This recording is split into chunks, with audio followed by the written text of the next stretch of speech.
Okay, these are going to be notes on Chapter 14 in Pearson, which is Chapter 10 in Brown-LeMay.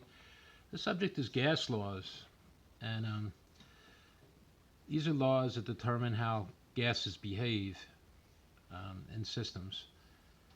In a gas, if I had a balloon full of a gas, a balloon full of air, a balloon full of helium, or a closed container, there's four factors that affect the gas, variables, okay? The first is, and each variable will be designated by a letter. The first one is P, pressure. Pressure is normally measured in ATMs, that's atmosphere as a unit of pressure, or you could alternatively use a millimeter of mercury. Okay, and I'll explain that later. Or a kPa, a kilopascal. N is equal to your number of moles.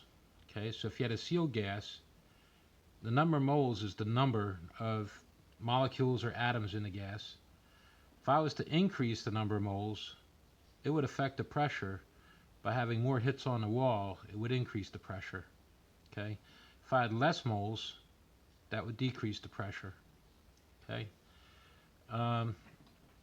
if moles could be changed. Okay, if you were to lower the pressure, you would have to remove moles of air from the balloon.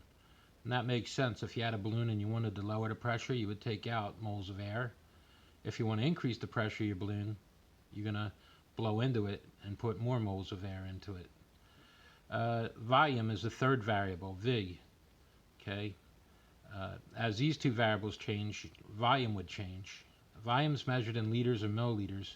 So again, if you want to blow a balloon up, you blow air into it. Okay. If you're at room pressure, the pressure is not going to change. So what's going to change is the volume. The balloon gets bigger. There's more hits on the wall by the atoms inside it. So it's going to take up more of a volume to maintain the same pressure. Okay. And the last one is temperature. Temperature also changes as with all four of these. If you lower the temperature, you're slowing the molecules down. That would have less hits on the wall. It would lower the pressure. Okay. It would lower the volume also. Okay. If you increase your temperature, okay, that would affect your molecules by having more hits on the wall. The molecules are going faster with more kinetic energy, and that would increase your pressure, and that would also increase your volume. These four variables are all related. The one thing I have to say about temperature, always must be in Kelvin. You can never use any other unit for temperature except for Kelvin, or simply put, the gas laws will not work. STP conditions stands for standard temperature and pressure. These are designated conditions. And back in the 1600s or 1700s, if you were working in Italy and you were talking to a scientist in Britain and you were doing experiments, you would want to have your data done at the same temperature. So a good standard was 0 degrees. You could do your work in an ice bath and everyone would know that they're at the same temperature. To convert that to Kelvin, Kelvin is always equal to whatever your degrees Celsius is plus 273. So I add 273 to 0, so standard temperature is 273 Kelvin. Standard pressure, normally above you in the sky, you have 1 atmosphere above you, and that's considered the standard pressure. To measure that, an Italian scientist named Torricelli invented a barometer, which is a pool of mercury, okay? And if you had a column full of mercury, the pressure pushing down on that pool would support the column to always be 760 millimeters high. So if the column went higher, simply put, you'd have a vacuum at the top, and the level of mercury would always drop to be 760 from the top of the mercury to the bottom of the pool. He originally envisioned doing that in water, and calculated if you used water, your column would have to be 34 feet high, which would not be feasible. So what he did is he got a denser liquid. Mercury is 13.6 times the density of water. So using mercury took that 34 feet down, that column down to 760 millimeters. So 1 atmosphere equals 760 millimeters. in the SI unit is kilopascal. That's equal to 101.3 kilopascal. So what we have is 3 different units for pressure. Since Torricelli invented the barometer, 1 torr is designated as 1 millimeter. So millimeters Hg is really torr if you see it. And make sure you can see this. The last thing on here is at STP, the molar volume of gas. This was determined by Avogadro.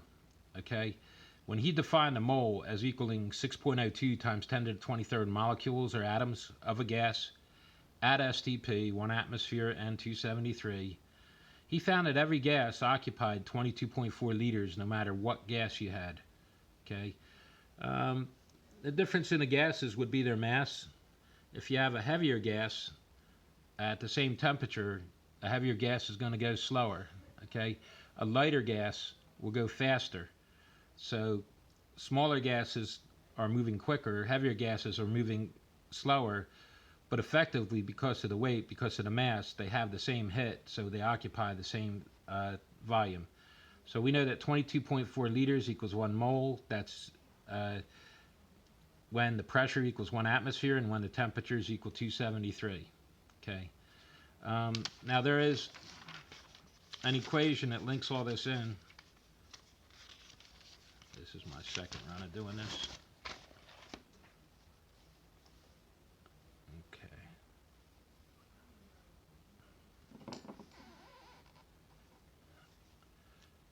All right. The equation that links this all is called the ideal gas equation.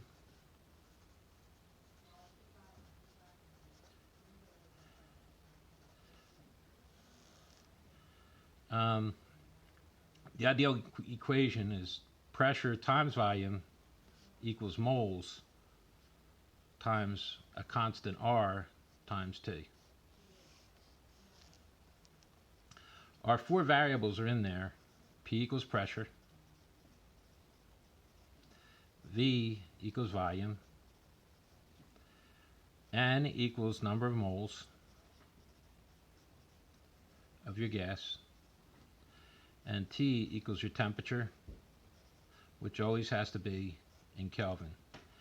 It introduces a new factor, R. R is called the ideal gas constant. Just plugging that number in makes this equation work. And I'm going to do a video following up deriving the ideal gas constant. And I'll talk about an ideal gas. Now the word ideal means imaginary. So an ideal gas is an imaginary gas. And I suppose you can say that's like an imaginary boyfriend. There is no such thing as an ideal gas. This is in theory. An ideal gas has no force of attraction between the particles, gas particles. Okay. It takes up no volume, and of course, no matter what gas you have, the molecules or the atoms of it is going to take up a volume. Okay. The collisions are perfectly elastic.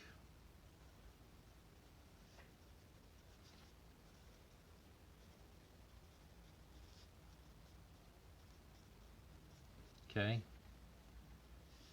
And in reality, this would be a real gas. The reality of things is that all gases have forces of attraction.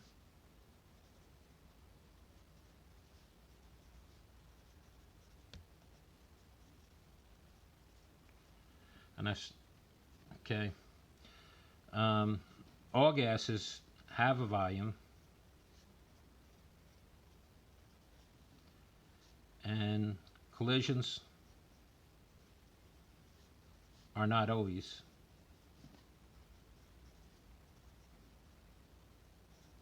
elastic. Okay, and that I might say ideal gas conditions.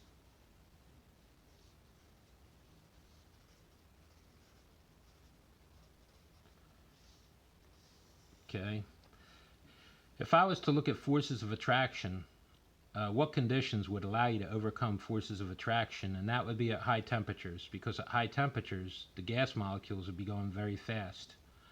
It would minimize their forces of attraction. Okay, so ideal gas conditions are high temperature. Okay, the particles are moving faster.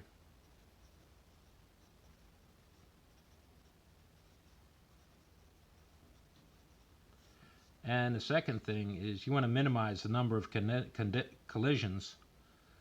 So to have less collisions would minimize the force of attraction.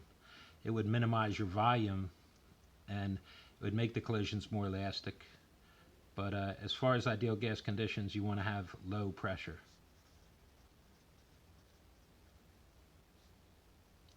And I'd say minimize collisions.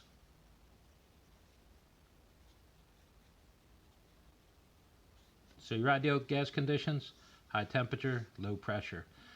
If you were to think about that, well, what happens to a gas at low temperature? Well, if you lower the temperature of air, and say it's the summer, you're going to have water in air.